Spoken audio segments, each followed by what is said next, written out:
Saudara dan saudara yang kasih dalam Tuhan Yesus, tempat di mana penginjil Azuel melayani sekarang itu saya juga pernah melayani di tempat itu. Berbanding pada tahun-tahun sebelumnya, memang saya akui bahwa di tempat itu agak terpencil dan agak sunyi. Kendaraan pun belum ada, jalan kaki.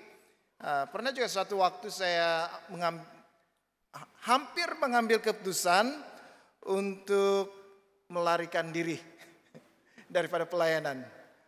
Tapi di tempat itulah saya diajar oleh Tuhan apa itu kesetiaan dalam pelayanan, apa itu ketabahan dalam pelayanan. Jadi itu yang mengajar saya, sehingga di lain tempat berpindah beberapa kali menghadapi pergumulan yang berat sekalipun, pengalaman di tempat penginjil Azuel itu mengajar saya, sehingga saya tetap bertahan sehingga pada hari ini. Puji Tuhan. Jadi pada hari ini saudara-saudara yang kasih dalam Tuhan Yesus, kita akan bercakap tentang kebangkitan Tuhan Yesus, tapi saya melihat satu dari segi kesempatan baru yang Tuhan berikan. Kegagalan sekali bukanlah kegagalan selamanya. Ini ada satu kata-kata hikmat. Apabila kita gagal dalam apa cara sekalipun, dalam kehidupan kita, dalam rumah tangga, dalam persekolahan, pendidikan dan sebagainya, kita semua mengalami kegagalan. Tetapi jangan sampai kegagalan itu membuatkan kita putus asa. Sebaliknya, kita mau memperbaiki diri dan maju ke depan, bangkit daripada kegagalan kita. Nah, yang sangat menariknya, Thomas ini dikenali sebagai murid yang ragu-ragu, seorang yang susah mau percaya. Pada hari Yesus bangkit, pada malamnya Yesus memperlihatkan dirinya yang hidup di tengah-tengah murid-muridnya yang lain. Tetapi Thomas tidak ada di sana. Sehingga apabila murid-murid memberitahu, kami telah melihat Tuhan, Thomas tidak mau percaya. Jadi Thomas ini kita boleh katakan seorang yang gagal. Satu, dia ketinggalan pada hari atau pada minggu pertama kebangkitan Tuhan Yesus, dia tidak ada di sana. Dia ketinggalan detik pertemuan dengan Yesus yang bangkit. Kemudian apabila itu diceritakan bahwa yang lain sudah melihat Yesus hidup, dia kegagalan yang kedua, dia mengeraskan hatinya, tidak mau percaya. Tetapi persoalannya di sini, adakah Tuhan Yesus sudah tidak peduli Thomas karena kegagalan hatinya, tidak mau percaya? Adakah Tuhan tidak memperhatikan Thomas lagi? Sebaliknya kalau kita melihat sehingga akhir cerita dalam pembacaan tadi, Tuhan masih sayang kepada Thomas. Walaupun dia sudah gagal, tetapi Tuhan masih sayang kepada Thomas. Sehingga Tuhan memberikan dia peluang atau memberi dia kesempatan yang baru. Jadi saudara-saudara yang kasih dalam Tuhan Yesus, pada hari ini kita akan belajar 3 perkara penting daripada pengalaman Thomas yang pada mulanya seorang yang gagal, tetapi Tuhan memberi dia kesempatan yang baru. Yang pertama kita belajar daripada Thomas, dia ketinggalan detik pertemuan dengan Tuhan yang bangkit. Dalam ayat ke-19, ketika hari sudah malam pada hari pertama minggu itu, berkumpullah murid-murid Yesus di suatu tempat dengan pintu-pintu yang terkunci, karena mereka takut kepada orang-orang Yahudi. Pada waktu itu datanglah Yesus dan berdiri di tengah-tengah mereka dan berkata, damai sejahtera bagi kamu. Minggu pertama, pada malam itu, Yesus menampakkan dirinya. Tetapi apa yang terjadi? Dalam ayat ke-24, tetapi Thomas, seorang dari ke-12 murid itu yang disebut Didimus, tidak ada bersama-sama mereka ketika Yesus datang ke situ. Saudara-saudara yang dikasihi dalam Tuhan Yesus, Thomas, salah seorang daripada murid Tuhan Yesus, pada detik-detik yang sangat penting itu, kebangkitan Tuhan Yesus daripada kematian, Thomas tidak berada di sana. Thomas ketinggalan detik pertemuan dengan Tuhan yang bangkit. Saya mencari-cari apa sebabnya Thomas ketinggalan ya, mustahil. Karena dia itu orang yang dekat dengan Tuhan. Tetapi saya tidak dapat menemukan alasan atau rekod daripada keempat-empat Injil tentang hal itu. Tetapi yang pasti pada minggu pertama itu kebangkitan Tuhan Yesus, ketika kali pertama Yesus menampakkan dirinya, Thomas ketinggalan karena dia tidak ada di sana pada waktu itu. Padahal kebangkitan Tuhan Yesus itu mungkin hal yang sangat penting kepada murid-murid Tuhan Yesus. Ada yang memberitahu kepada murid-murid bahwa Yesus sudah bangkit. Khususnya untuk Maria Magdalena, karena dia orang yang pertama melihat kebangkitan Tuhan Yesus. Muridnya yang lain seperti Petrus dan Yohanes, mereka hanya melihat kubur kosong. Dan hal itu mengejutkan mereka. Dan sudah pasti pada malam mereka berkumpul, perkara yang dibincangkan sudah pasti mengenai Yesus yang sudah bangkit, Yesus yang telah hidup. Tetapi Thomas ketinggalan detik pertemuan, bertemu dengan Yesus. Saudara dan saudari yang dikasihi dalam Tuhan Yesus, pada hari ini, apakah kita juga seperti Thomas, ketinggalan detik pertemuan dengan Tuhan yang hidup? Adakah di dalam hidup kita, detik pertemuan dengan Tuhan itu, kita terlepas karena kita tidak hadir di sana? Saya mau berikan satu contoh tentang pertemuan ibadah. Nah, pada masa Minggu Suci yang dimulai dengan Minggu Palma, kehadiran jemaah pada waktu itu 900 lebih orang, Minggu Palma. Kemudian pada Jumat Agung, awal pagi 7.30, hari Jumat, bukan hari Minggu, hari Jumat, kehadiran 800 lebih orang. Dan pada minggu lalu, ada yang tahu berapa jumlah kehadiran minggu lalu? Ada seramai 1.105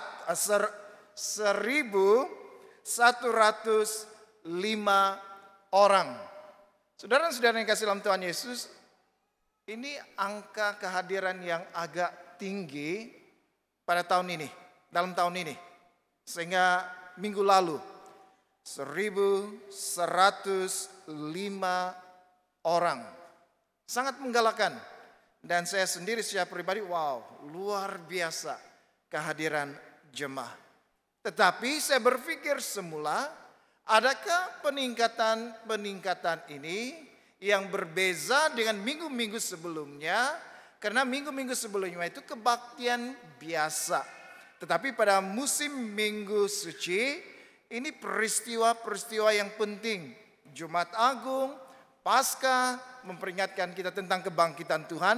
Adakah karena kebaktian khusus ini, yang istimewa ini, maka jemaat Tuhan banyak yang datang ke gereja sehingga kehadiran meningkat.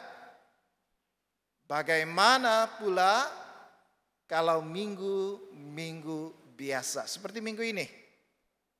Minggu ini minggu yang kedua selepas Paskah. Adakah kehadiran itu masih tinggi atau kembali seperti sebelumnya? 700 orang, 600 orang. Saudara-saudara yang kasih dalam Tuhan Yesus, firman Tuhan menasihatkan. Saya petik ini dari Ibrani pasal 10 ayat 25. Janganlah kita menjauhkan diri dari pertemuan-pertemuan ibadah kita seperti dibiasakan oleh beberapa orang, tetapi marilah kita saling menasihati dan semakin giat melakukannya menjelang hari Tuhan yang mendekat. Saudara dan saudara yang kasih dalam Tuhan Yesus, bukan hanya kebaktian-kebaktian khas, kebaktian Jumat Agung, kebaktian Paskah, kebaktian Christmas, baru kita mau datang ke gereja. Ada orang mengatakan orang datang ke gereja mungkin 3 kali. 1 Jumat Agung, 2 Paskah, 3 Christmas. Mungkin ada yang keempat. Kamu tahu apa yang keempat? Kalau sudah meninggal dunia dibawa ke gereja sebelum dibawa ke tanah perkuburan. Saudara-saudari yang kasih dalam Tuhan Yesus, adakah kebaktian Minggu Suci atau Christmas ini, kalau kita datang baru kita bertemu dengan Tuhan? Bagaimana dengan kebaktian-kebaktian yang biasa? Saudara-saudari yang dikasih dalam Tuhan Yesus, memanglah kalau kita datang gereja kita akan bertemu antara satu sama yang lain. Dalam 1 minggu susah mau jumpa kan? Di gereja baru jumpa. Tetapi bukanlah tujuan kita datang gereja karena demi berjumpa dengan rekan-rekan kita yang sekali dalam seminggu kita bertemu. Tetapi lebih daripada itu sebenarnya saudara dan saudara yang kasih dalam Tuhan, kita bertemu dengan Tuhan. Itulah sebabnya kita datang gereja, karena kita mau bertemu dengan Tuhan. Kita mau menyembah Dia, kita mau memuji Dia. Saudara dan saudara yang kasih dalam Tuhan Yesus, kebaktian-kebaktian biasa setiap Ahad selain daripada Minggu Suci ataupun Christmas, saudara dan saudari kita boleh bertemu dengan Tuhan.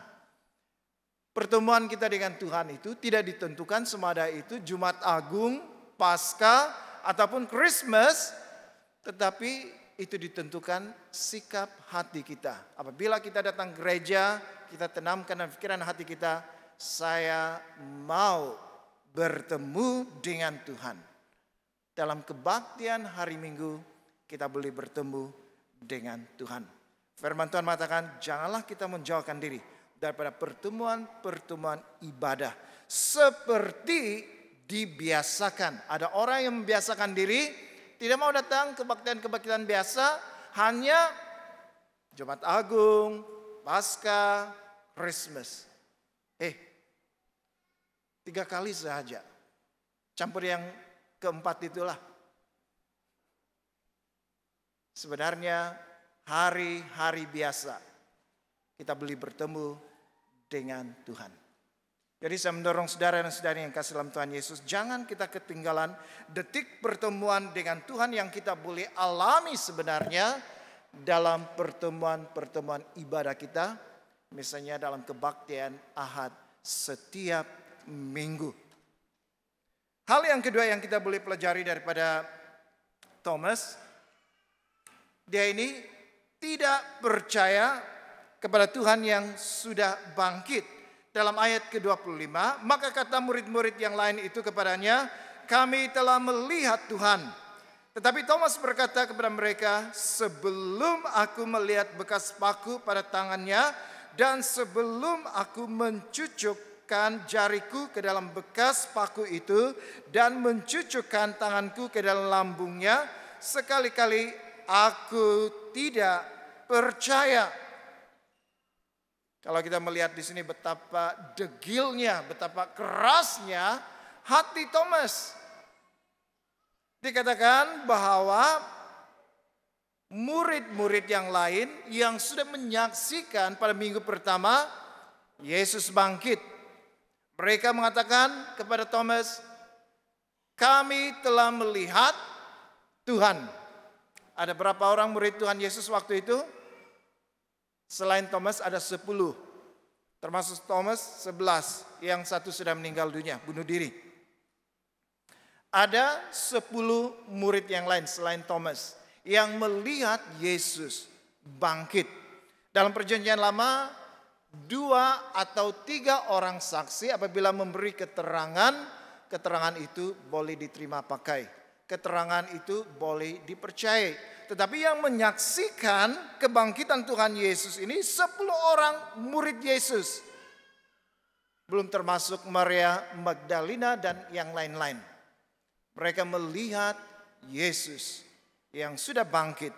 Dan mereka menyaksikan itu, memberitahu itu kepada Thomas. Tetapi apa yang terjadi? Thomas tidak percaya dengan kesaksian murid-murid yang lain. Dan Thomas mengatakan perkataan sebelum, perkara itu belum terjadi. Sebelum sesuatu terjadi. Itu dia sebut perkataan sebelum itu 2 kali. Dia katakan sebelum aku melihat. Sebelum dia melihat bekas paku pada tangannya.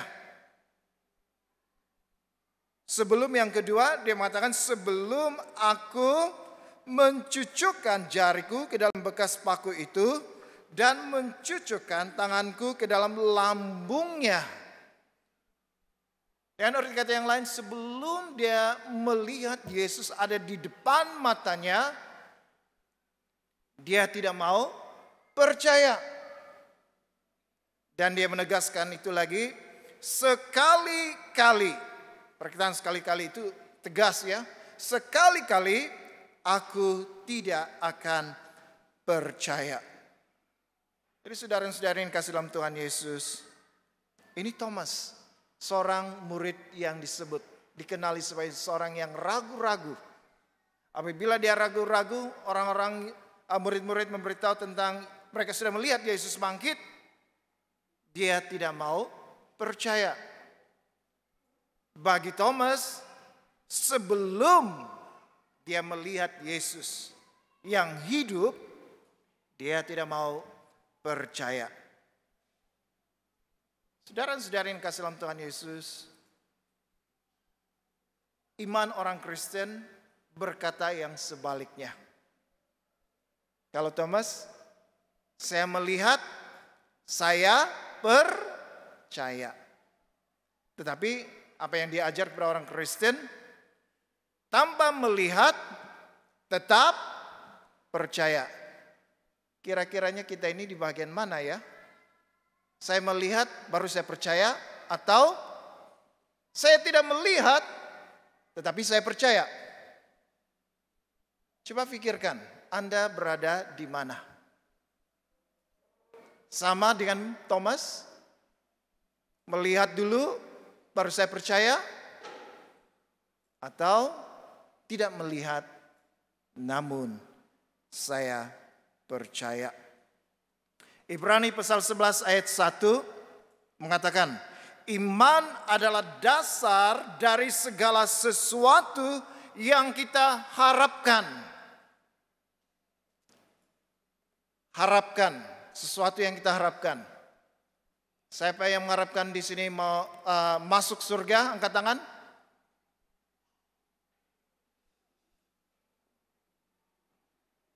Saya mau tanya kamu. Kamu sudah nampak surga? Tapi kamu mengharapkan kamu masuk dalam surga. Tidak nampak surga, tetapi kamu menaruh pengharapan. Itu iman. Dan dikatakan juga di sini tentang iman, bukti dari segala sesuatu yang tidak kita lihat. Sudah lihat surga? Sudah nampak pintunya? Tetapi percaya atau tidak? Percaya itu iman. Jadi kalau Thomas, saya melihat baru saya percaya. Tetapi firman Tuhan mengajar, tanpa melihat sekalipun kita percaya. Itulah iman. Saya memetik dalam 2 Korintus pasal 5 ayat 7. Sebab hidup kami adalah hidup karena percaya, bukan karena melihat. Jadi saya mendorong kita di sini, jangan melihat baru percaya. Tetapi tanpa melihat sekalipun, kita tetap percaya. Sebab kehidupan kita adalah hidup karena percaya, bukan karena melihat baru menjadi percaya. Dan dengar apa yang dikatakan oleh Yesus kepada Thomas dalam ayat 28-29. Khususnya 29, kata Yesus kepadanya, "Karena engkau telah melihat aku, maka engkau percaya. Berbahagialah mereka yang tidak melihat, namun percaya." Yang berbahagia, kata Tuhan Yesus, bukan yang melihat baru percaya, tetapi yang belum melihat namun percaya. Inilah iman yang sepatutnya ada dalam diri kita. Kita tidak melihat Allah, kita tidak melihat surga, kita percaya. Kalau ada kebenaran firman Tuhan yang diajarkan, mungkin itu baru bagi kita percaya. Tapi belajar juga lah supaya berhati-hati pengajaran yang salah, pengajaran yang sesat, dan supaya kita tidak terjerumus di sana. Tapi jangan keraskan hati kita. Seperti Thomas, sekali-kali aku tidak percaya. Jadi kita melihat di sini Thomas, dia ketinggalan minggu yang pertama bertemu dengan Tuhan Yesus. Kemudian apabila hal itu diberitahu kepada Thomas, Thomas mengatakan, sekali-kali aku tidak percaya. Itu kegagalan Thomas. Tetapi saudara-saudara yang kasih dalam Tuhan Yesus, Tuhan masih memberi dia kesempatan yang baru. Dalam ayat 26 hingga 27, 8 hari kemudian murid-murid Yesus berada kembali dalam rumah itu dan Thomas bersama-sama dengan mereka. Sementara pintu-pintu terkunci, Yesus datang dan berdiri di tengah-tengah mereka dan berkata, "Damai sejahtera bagi kamu." Kemudian ia berkata kepada Thomas, "Taruhlah jarimu di sini dan lihatlah tanganku. Ulurkanlah tanganmu dan cucuklah ke dalam lambungku. Dan jangan engkau tidak percaya lagi, melainkan percayalah." Thomas gagal karena minggu pertama dia ketinggalan detik pertemuan dengan Tuhan. Kemudian apabila berita itu disampaikan, Thomas juga gagal karena dia tidak menanggapi itu dengan iman, tapi mengeraskan hatinya, sekali-kali aku tidak percaya. Tetapi saudara-saudara yang kasih dalam Tuhan Yesus, adakah Yesus berputus asa terhadap Thomas? Karena Thomas ini mengeraskan hatinya, tidak percaya kepadanya, adakah Yesus tidak memperdulikan Thomas? Tidak berbelas kasihan kepada Thomas? Tidak mengasihi Thomas? Saudara dan saudari yang kasih dalam Tuhan Yesus, manusia boleh gagal, tetapi Tuhan tidak pernah gagal untuk mengasihi kita. Dia selalu memberi peluang kedua, ketiga, keempat, kelima, dan seterusnya. Kalau manusia, kau bagi orang itu mungkin 2 kali peluang. Kalau orang itu sia-siakan 2 peluang itu, kali ketiga dia lakukan kesilapan, apa yang terjadi? Oh sudah. Tapi Tuhan Yesus tidak. Walaupun ada 2 kali Thomas gagal, Yesus masih sayang kepadanya. Dalam tokoh-tokoh dalam Alkitab, kalau kita melihat Abraham, dia juga gagal sebenarnya, Bapak Abraham. Karena Tuhan menjanjikan anak kandungnya sendiri sebagai menjadi keturunan yang besar, tetapi tidak sabar-sabar karena usia mereka sudah lanjut dan Tuhan seperti tidak mengabulkan permintaan mereka, janji Tuhan memberikan anak, lalu gundiknya dikawinkan kepada dia oleh Sarah, lalu ada anak, tetapi Tuhan mau dari darah daging Abraham sendiri yang menjadi keturunan yang diberkati oleh Tuhan.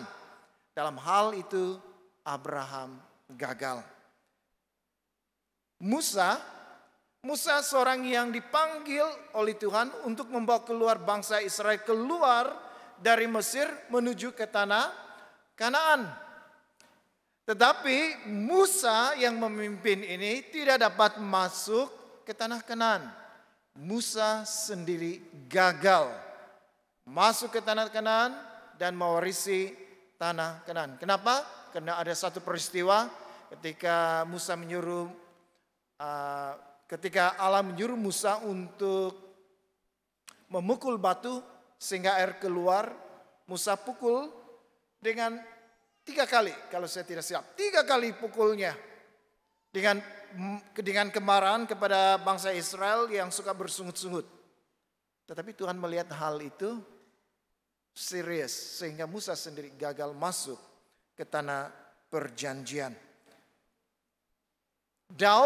Raja Daud, semua kenal kan? Raja Daud, seorang raja yang luar biasa.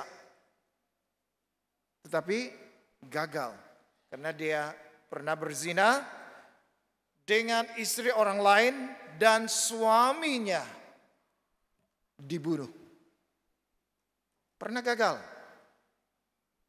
Kalau ada satu lagi Yunus. Tuhan panggil Yunus pergi ke Nineve untuk memperingatkan bangsa Nineve supaya mereka kembali kepada Tuhan. Tetapi Yunus mengikut jalan yang bertentangan, melarikan diri daripada panggilan Tuhan. Tetapi akhirnya Yunus dipakai oleh Tuhan, dipanggil sekali lagi pergi ke Nineve dengan 8 perkataan. Orang Nineve bertobat. Mulanya gagal. Yunus gagal. Melarikan diri dari panggilannya. Petrus, ingat apa kesilapan terbesar Petrus? Dia menyangkal Yesus. Berapa kali? 3 kali. Paulus juga seorang yang gagal. Sebelum namanya ditukar menjadi Paulus, namanya Saulus. Kamu tahu siapa Saulus? Dia ini membenci pengikut-pengikut Kristus. Dia mengejar-ngejar mereka untuk masukkan mereka ke dalam penjara dan ada juga yang dibunuh. Ini Saulus. Dalam hidupnya dia juga pernah gagal. Tetapi pada waktu mereka mengalami kegagalan dalam hidup mereka, adakah Tuhan tidak peduli mereka lagi? Apakah Tuhan tidak menyertai mereka lagi? Tidak. Kita melihat dalam kegagalan mereka, Tuhan memberi mereka peluang. Memberi mereka kesempatan baru. Jadi saudara-saudara yang kasih dalam Tuhan Yesus pada hari ini, apakah kita juga seorang yang gagal di mata Tuhan? Adakah kita gagal karena kita berbuat suatu dosa? Dosa yang tersembunyi di hadapan Tuhan? Apakah kita gagal tidak bertumbuh secara rohani sehingga iman yang kita miliki itu seperti iman kekanak-kanakan, ya, tidak dewasa. Padahal sudah beberapa tahun kita menjadi orang Kristen, kita gagal bertumbuh. Adakah kita gagal pada saat kita tidak taat kepada firman Tuhan? Adakah kita gagal pada saat Tuhan panggil kita untuk melibatkan diri apapun pelayanan di gereja, tapi kita menolak? Saudara-saudara yang kasih dalam Tuhan Yesus, apa yang menjadikan kita gagal pada hari ini?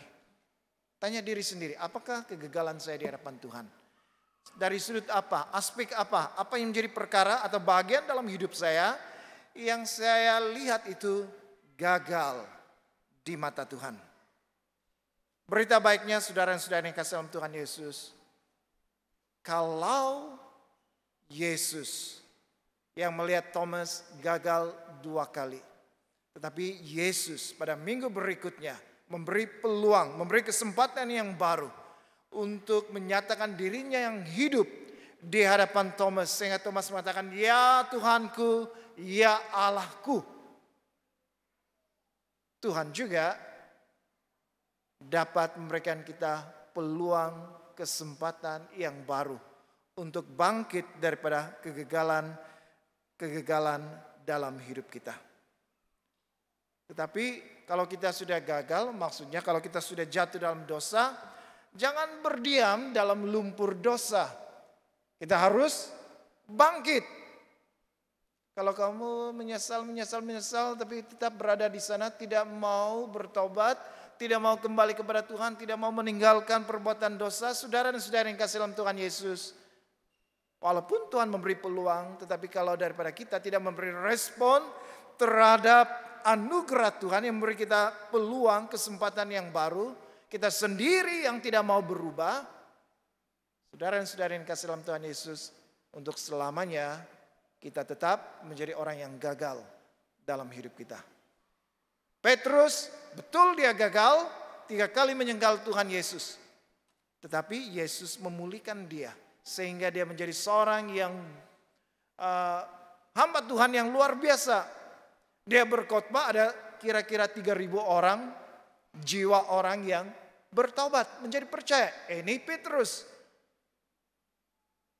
Saulus seorang penganiaya. Tetapi ketika Tuhan menemukan dia dipanggil Tuhan menjadi pelayannya. Kalau dulu dia kejar pengikut-pengikut Kristus, sekarang demi Injil, demi nama Yesus, dia pelayan dikejar-kejar. Tuhan memulihkan Paulus. Tuhan juga mau memulihkan kita. Apapun kegagalan yang kita alami hari ini, Tuhan sentiasa membuka peluang, kesempatan yang baru untuk kita. Yang penting bertobat, memberi respon yang tepat di hadapan Tuhan. Jadi saudara-saudara yang kasih dalam Tuhan Yesus, detik pertemuan dengan Tuhan yang bangkit mengubah kegagalan demi kegagalan yang kita alami dalam hidup kita seperti Thomas. Dan Tuhan memberikan kita kesempatan yang baru, sehingga melalui kesempatan itu apabila kita menanggapi itu dengan respon yang betul, yang tepat, bertaubat dan sebagainya, berserah kepada Tuhan, pada akhirnya iman kita akan menjadi teguh. Mari kita berdoa. Bapa di surga, terima kasih untuk firman Tuhan yang kami dengar hari ini. Kami adalah manusia yang pernah gagal, dan mungkin pada masa depan ini kami juga akan melakukan hal yang sama. Kami gagal dalam segala perkara, gagal mentaati firman Tuhan, gagal hidup suci dan kudus di hadapan Tuhan, gagal memberi respon terhadap panggilan Tuhan untuk kami melayani di All Saints ini, dan banyak lagi kegagalan yang mungkin akan terjadi. Tetapi sebagaimana Engkau memberi peluang kepada Thomas untuk memulihkan keadaannya, kami juga percaya pada hari ini bahwa Tuhan tidak pernah gagal mengasihi kami. Tuhan tidak pernah melepaskan tangan Tuhan dalam hidup kami. Tuhan membuka kesempatan yang baru bagi kami supaya hidup kami ini dipulihkan. Oleh sebab itu Tuhan, apabila kami gagal, jangan kami tetap berdiam dalam kegagalan kami, tetapi kami harus melihat Tuhan, datang kepada Tuhan dalam pertobatan, datang menyerahkan seluruh hidup kami kepada Tuhan, mentaati Tuhan sekali lagi dalam hidup kami, sehingga hidup kami dipulihkan oleh Tuhan, iman kami dikuatkan oleh Tuhan. Terima kasih untuk firman-Mu, dalam nama Tuhan Yesus kami berdoa. Amin.